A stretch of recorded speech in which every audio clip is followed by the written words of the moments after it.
You are Jack Burke. What? Yeah, I said that when I entered. Ah, yes, I know, but I always ask again. Sorry. Now, how are you feeling? Feeling? I'm feeling great. Good. Heck, Doc, I still remember that one time I got this nasty, wicked scar on my right shoulder from jumping into a lake, and this damn tree got me, right? Jack paused as his hand brushed against something cold, something metal. Oh. His cheerful expression disappeared upon realizing what had replaced not only his right shoulder, but his entire arm too. Oh, yeah, I guess I don't have to remember that anymore. The doctor stopped halfway through his writing. He captured the sudden realization on Jack's face. I'm sure it will be something to adjust to, the doctor replied. Jack smirked while caressing his metal shoulder. Yeah, it will be. His eyes narrowed. I can't tell that story anymore. A heavy laugh followed after that. He stood up, rotated his new mechanical appendage. Still, it's amazing how great this arm feels. The Tesso Corporation is the leading factor in artificial replacement, the doctor replied. Every one person out there now with an artificial limb has one from Tesso. Jack agreed with the doctor. You're right. I saw this one guy with a leg the other day. However, Jack paused. I know these aren't cheap. How could I afford this new arm? The doctor held a kind smile. The person of the child you saved took care of that. Wait, really? Jack was astonished.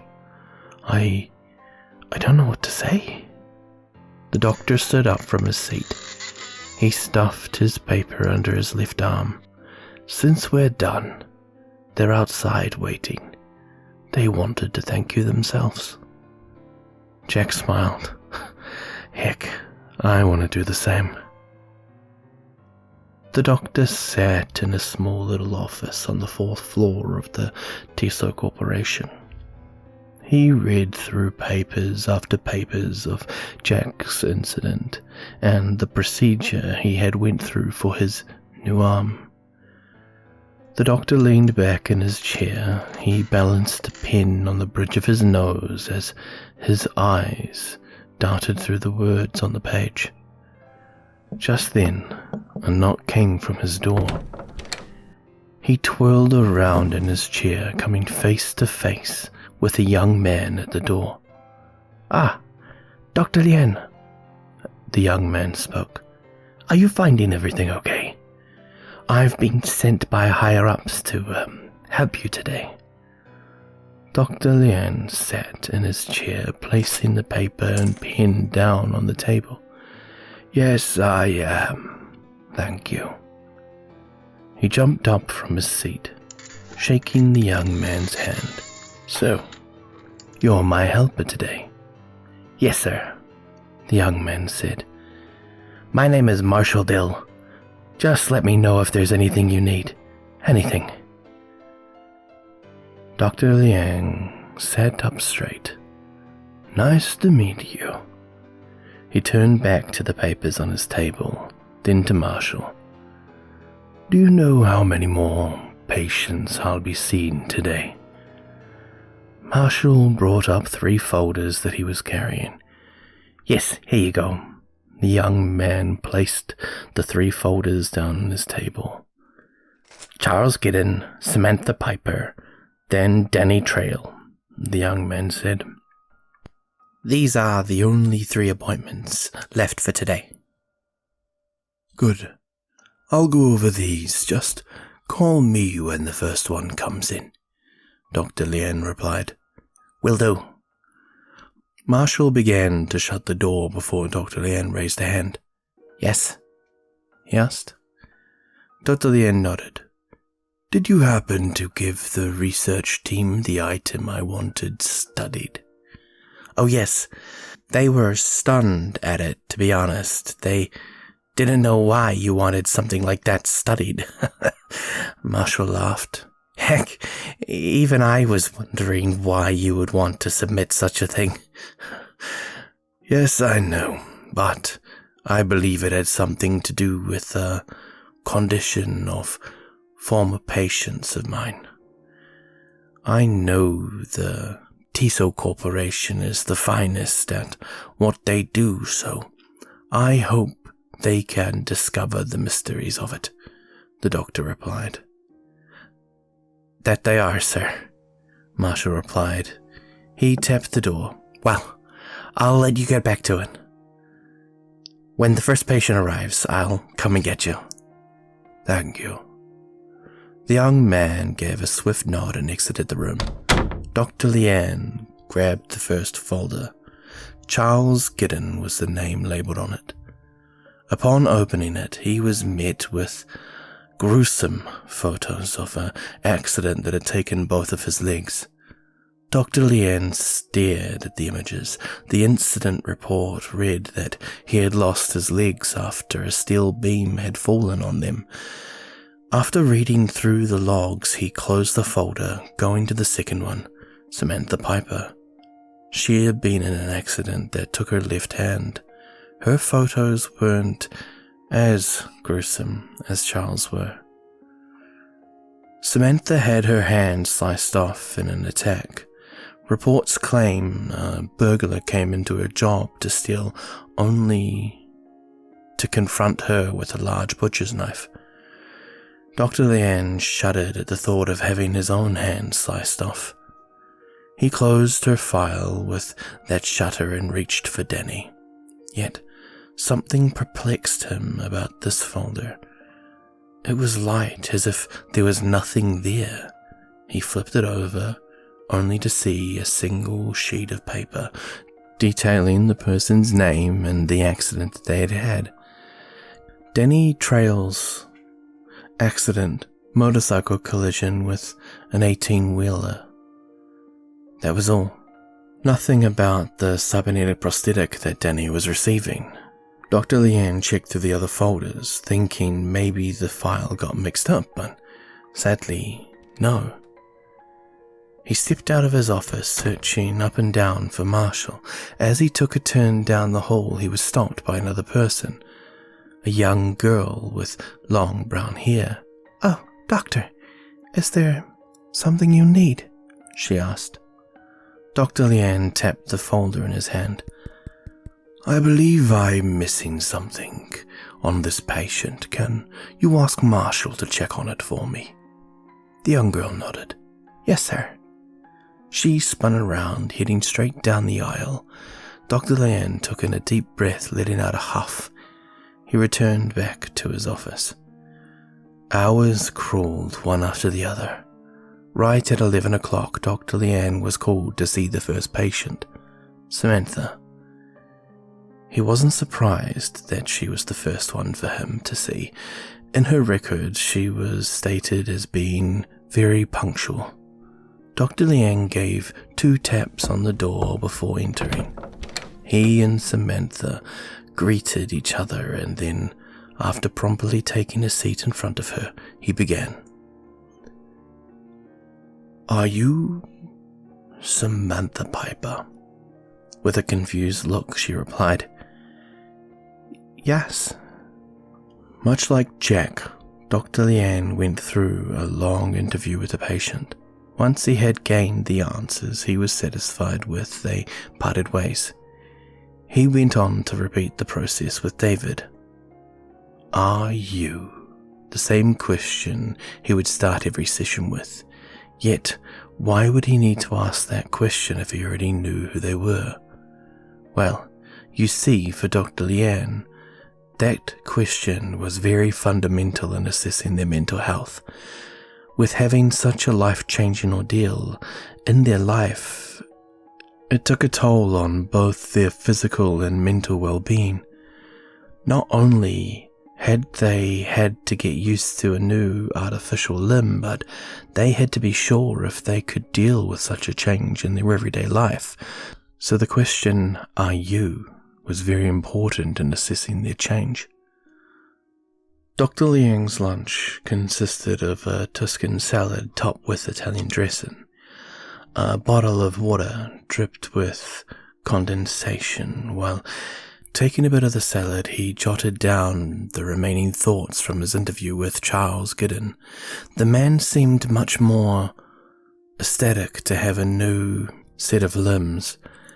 During the interview, he informed Dr. Leung that he thought he'd lost his legs and that he was feeling much better with the newer ones. He was able to do things that he did with the older set, as he put it. "I'm a man in my 50s with the legs of a 20-year-old. That answer wasn't too uncommon, though it was a change to the physical appearance of many, and they welcomed it, while others brushed it off by stating that they didn't lose their lives, so that's what matters. From all the answers given, it was the 75 to 25. Yet, still there were some patients he came across that couldn't handle it, but over time, with counseling and pills, they came to appreciate their new appendages. "Dr. Leung." He was snapped from his thoughts, thanks to Marshall's voice.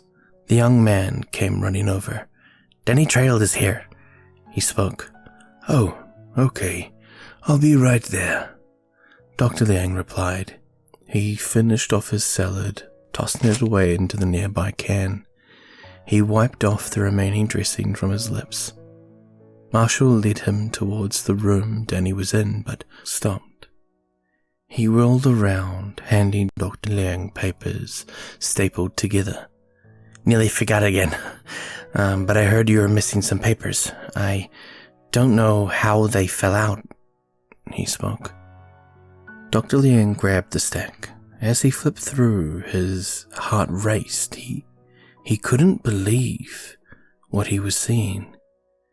He thought what David had gone through with his legs was bad, yet the photos of Danny's were the most horrifying sight that he had ever seen. David Leung began. "He survived all of this?" "Yes, it's..." Marshall grew silent before shaking his head. A brief smile appeared upon his face. "However, his case is a rare one. With how much damage he received, it's a miracle he survived it, and even more that his body withstood the entire procedure." The photos revealed a scene that could only be fathomed by the sickest mind in Hollywood or the most far-fetched science fiction writer. Dr. Leung couldn't bear to stare at the photos for too long. He flipped through the pages and saw all of the artificial limbs that Danny had received. Damage received to the head, jaw, neck, shoulders, arms, and an entire torso. Dr. Leung read off the notes. Though physical body was in a serious damage, the nervous system managed to stay intact, safe from certain areas. Discussion with family on surgery with agreement on entire cybernetic reformatting. As he reached the final page, what he saw took his breath away. He nearly fumbled backwards, but managed to keep his stance. The entire final page detailed the process and photos after. The surgery for Danny had taken nearly a month. Dr. Leung and Marshall arrived at the door. Marshall placed a hand on the doorknob to face Danny Leung. "I know you've seen the photos, but still, it won't be enough to prepare you for what you are about to see." Dr. Leung stayed silent. You could hear his breathing as he readied himself. He gave a swift nod to Marshall. With that nod, Marshall grasped the nod, turning it. He opened the door, moving out of the way for Dr. Leung to enter. Once inside, Marshall shut the door, leaving Dr. Leung alone with Danny. Just like he said, the photos did not prepare the doctor for what he was about to see. He grabbed a chair, taking a seat in front of Danny. With a pen and paper, he began his routine. "Are you Danny Trails?" The mechanical body that sat before him, with its head crouching in its hands, rose up to the doctor, with a smooth, solid face that lit up with the fragments of color. It spoke. I...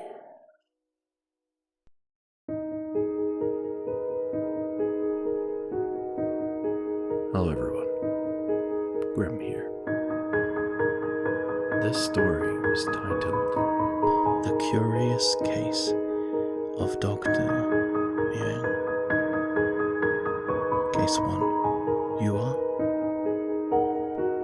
It has been written by a very good friend of mine by the name of Anthony Lee.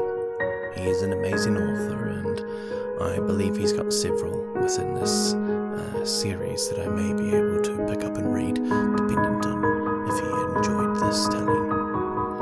Well, I won't hold you up, but I do hope that you come by and visit for the next story, and have yourself a great week. Be safe wherever you are. Have a good night and day, and this is Grim, and today I am signing off.